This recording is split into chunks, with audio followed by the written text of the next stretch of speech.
America ગયા પછી કોઈને પાછું આવવું નથી અને આવે તો ભારતમાં કાંઈ બચતું નથી. અમેરિકામાં રહેતા આ કરોડપતિએ જે કર્યું છે તે દરેક એનઆરઆઈએ ખાસ જાણવું જોઈએ. કારણ કે તમે પણ આ ભૂલ કદાચ કરી હોય તો તમે તેને સુધારી શકો. અમેરિકા જઈને લાખો ડોલર કમાઈ લેવા અને ત્યાં સ્થાયી થઈ જવું એ દરેક ગુજરાતીનું સપનું હોય છે. પણ શું તમને ખબર છે કે કરોડો રૂપિયાની સંપત્તિ અને આલિશાન બંગલા હોવા છતાં એક નાનકડી ભૂલ તમારું બધું જ છીનવી શકે છે?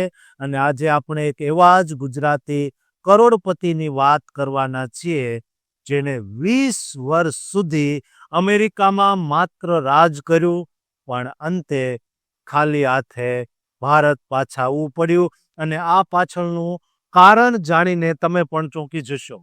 અમેરિકા એટલે તકોની ભૂમિ, સપનાની ભૂમિ, જ્યાં મહેનત કરનારને પૈસો, પ્રસિદ્ધિ બંને ભરપૂર મળે છે. પણ આ જાકમ જોળ પાછળ એક એવો અંધકાર છુપાયેલો છે જેની કોઈ કલ્પના પણ કરી શકતું નથી. આ વાત છે ગુજરાતના ચરોતર પંથકના વતની રાજ પટેલની, જે વર્ષ 2003માં માત્ર 28 વર્ષની ઉંમરે એક ઉજ્જવળ ભવિષ્યની શોધમાં મેક્સિકોની સરહદ ઓળંગીને ગેરકાયદે રીતે અમેરિકામાં પ્રવેશ્યા.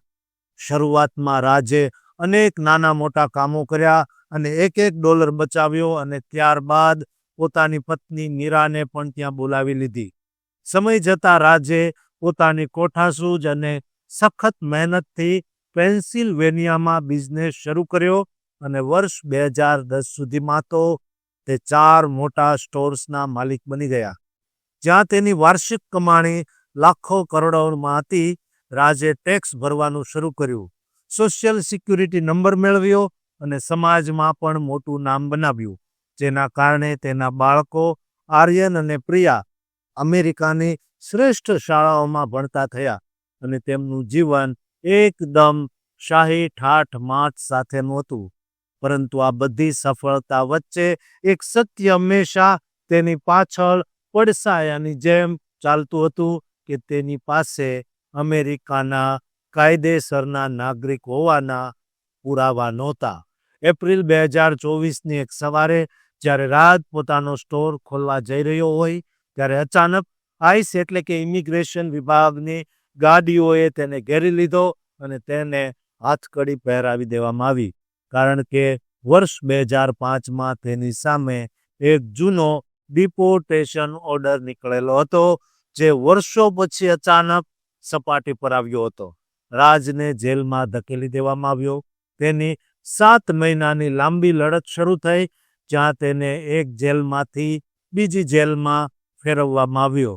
આ મુશ્કેલ સમયમાં રાજે અને તેના પરિવારે ગભરાઈને એક મોટી ભૂલ કરી, કારણ કે જેલમાંથી બહાર નીકળવા માટે તેણે ટૂંકા રસ્તાઓ શોધવાનું શરૂ કર્યું. અને આ દરમિયાન તેમની મુલાકાત કેટલાક ઠગ લોકો સાથે થઈ, જેમણે ગ્રીન કાર્ડ અપાવવાના નામે રાજ પાસેથી $50,000 એટલે કે અંદાજે 40 લાખથી વધુ રૂપિયા પડાવી લીધા.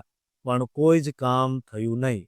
મીરાએ રાજને બચાવવા માટે શ્રેષ્ઠ વકીલો રોક્યા અને વધુ $40,000 ખર્ચ્યા અને દલીલ કરી કે રાજ એક પ્રતિષ્ઠિત વેપારી છે જે ટેક્સ ભરે છે અને સેંકડો લોકોને રોજગારી આપે છે.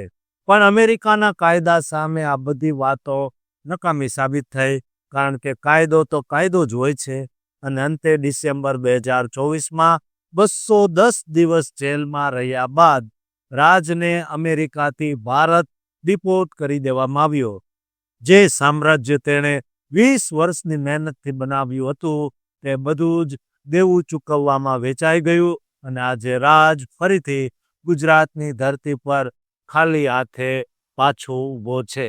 આ કિસ્સો દરેક ગુજરાતી માટે એક ચેતવણી સમાન છે કે માત્ર પૈસા હોવા એ સુરક્ષાની કોઈ ગેરંટી નથી. કારણ કે ઇમિગ્રેશનના કાયદામાં તમારી પાસે કાયદેસરના દસ્તાવેજો હોવા સૌથી વધુ જરૂરી છે. નહીતર 20 વર્ષનું સામ્રાજ્ય એક સેકન્ડમાં પત્તાના મહેલની જેમ પડી શકે છે. જો તમે પણ અમેરિકા જવાનું વિચારતા હોવ તો હંમેશા કાયદેસરના રસ્તાઓ જ પસંદ કરજો, જેથી કરીને રાત જેવી હાલત ન થાય.